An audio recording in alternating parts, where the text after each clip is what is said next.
قال ربکم ادعونی استجب لکم ان الذین یستکبرون عن عبادتی سیدخلون جہنم داخرین. تمہارا رب کہتا ہے مجھے پکارو، مجھ سے مانگو، میں تمہیں دوں گا، تمہاری دعا سنوں گا، قبول کروں گا. اور جو بربنائے تکبر مجھ سے نہیں مانگتے وہ جہنم میں داخل ہوں گے، ذلیل و خوار ہو کر. حضور نے ایک بات مجھے متن یاد نہیں ہے، بہت پیاری فرمائی. دیکھو انسانوں سے تم مانگتے ہو کچھ تو ایک دفعہ تو اس کے ماتھے پر تیوری پر بل پڑ ہی جاتا ہے، یہ کیوں میرے سامنے ہاتھ سوال کیا، کیوں مجھے اس سے مانگ رہا ہے. چلیے بعد میں کچھ وہ دے ہی دے، لیکن ناگوار گزرتا ہے. ارے اس سے مانگو جو کہتا ہے کہ مجھ سے مانگو اور میں دوں گا. وہ نہ مانگنے پہ ناراض ہے، اس سے نہیں مانگتے.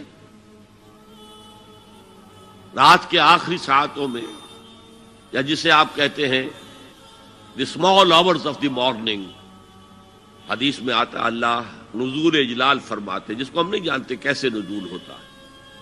ذات باری تعالیٰ اور اس کے متعلقات کے بارے میں جو بات آ گئی قرآن میں حدیث میں وہ ہم مانتے ہیں. کیسا یہ ہم نہیں جانتے، اس کا ہاتھ ہے کیسا ہے ہم نہیں جانتے، اس کا چہرہ ہے کیسا ہے ہم نہیں جانتے، اس کی ساق ہے، اس کی پنڈلی ہے کیسی ہم نہیں جانتے، وہ سنتا ہے کیسے سنتا ہے ہم نہیں جانتے. کیا اس کے کان ہیں؟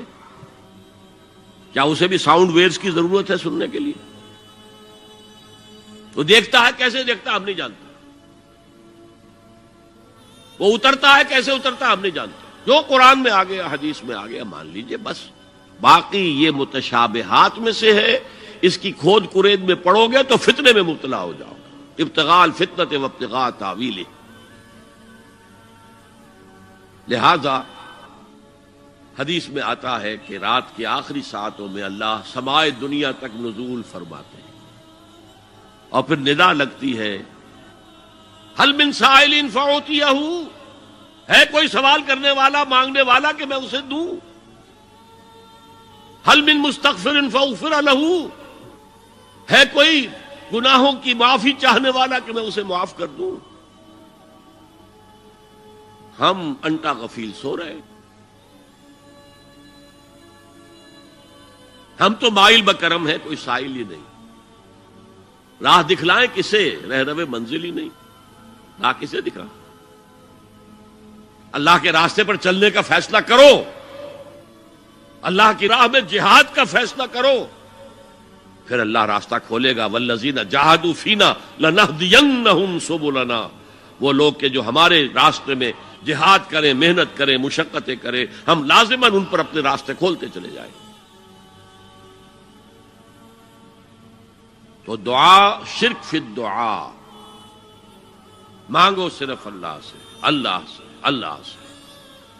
وہ چاہے کسی فرشتے کے ذریعے، چاہے کسی فوت شدہ ولی اللہ کی روح کے ذریعے سے، چاہے کسی کو بھی نہیں، براہ راست اپنے حکم سے. اس کی تو قدرت ہے، جو چاہے کرے. کن فیکون. وہ جیسے بھی ہو وہ آپ کی ضرورت پوری کرے گا.